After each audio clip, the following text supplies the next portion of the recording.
visiting, but, you know, especially in the others, like, you know, is it multiplication one term, division the next, you know, and then we had quite a variety of answers. A lot of people, some people thought you'd mix the two, and others thought, no, you're better off to, you know, just one, you know, I mean, I have my personal opinion, but what's your opinion?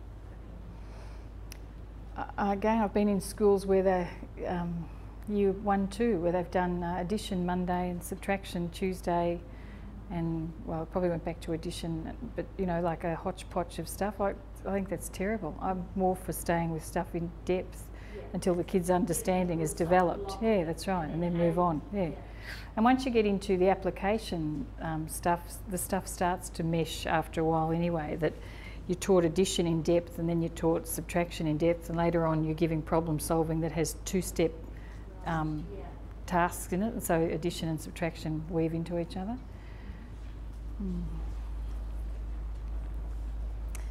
So on we go, and then once I've established what are we doing for the term, then I come back to what are we doing for the 10 days or the 5 days or whatever we've decided, and we get back down to this kind of document that you're going to organise somehow with your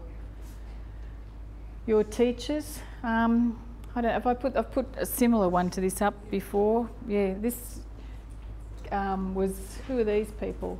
What do they look like? They're probably preps, are they? Year 1s, level 2. Have I got that written somewhere? Yes, I have. Because their kids were a bit hard to keep on task, and they shoved that warm down at the end. That wasn't such a bad idea either. They've virtually kind of got two little revision-y bits, the warm up at the front and the warm down at the end. In the explore phase there, I've stuck the words easy, middle and hard that I haven't used before until today. I was at,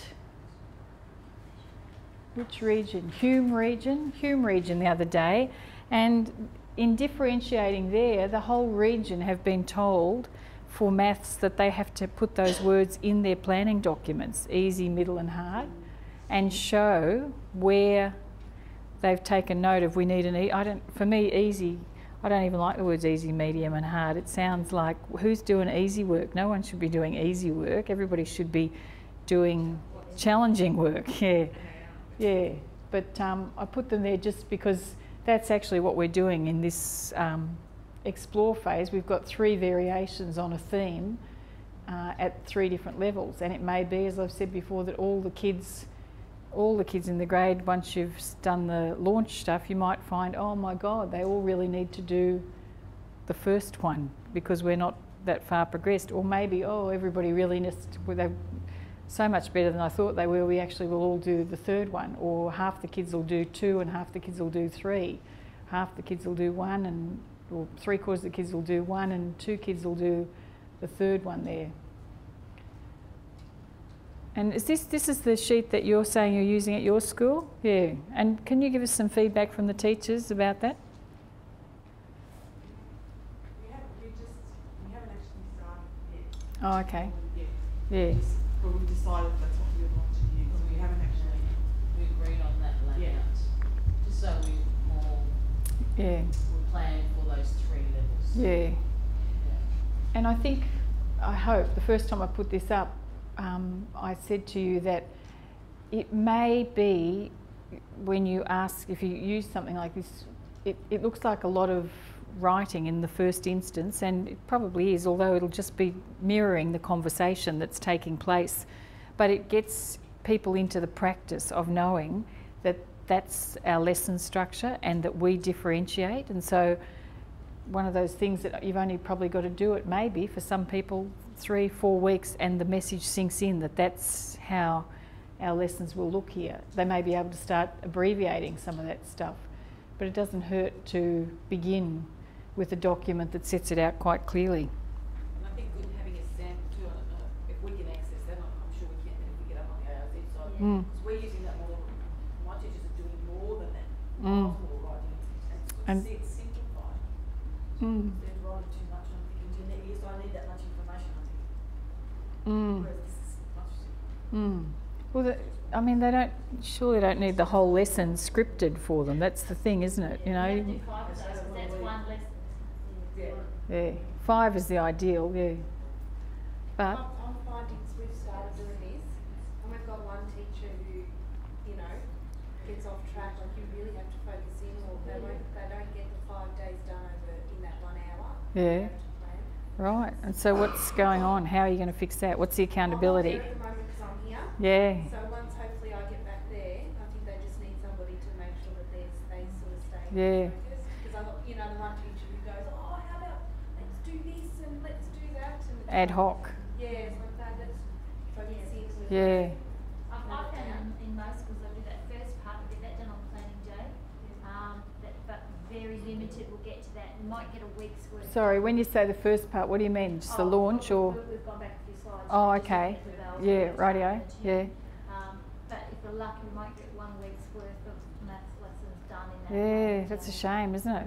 So What does that mean? It doesn't actually look like a unit, that's Yeah. what I'm saying, which is really sad. Yeah.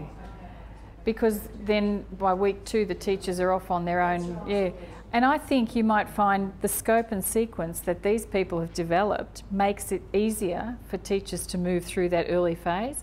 If someone comes in and dumps the vowels down and every copy of Nelson's and, you know, blah, blah, blah, it can take like the whole day. You've eaten all the Smarties and you haven't done anything, you know, you're just like, oh, this is exhausting. I mean, you could also, back at that, if you haven't got a scope and sequence, go back at least to those learning focus statements and put them on the paper. Get people to cut out or write down, this is what we're going to focus on in term 1 from the learning focus statement number.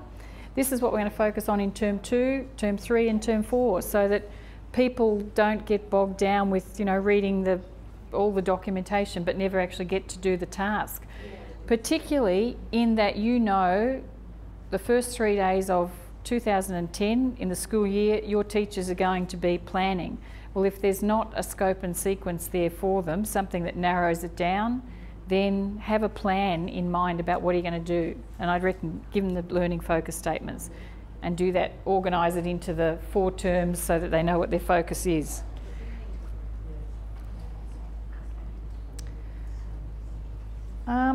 We've got like about 25 minutes. Don't let me go over this time. It was this group, wasn't it? You had such manners last time. What I'm going to ask you to do, I'll keep this slide up there, but can you have a think about one of those levels around your table group or your group that you're with again? Think about the first 2 weeks of the 2010 year.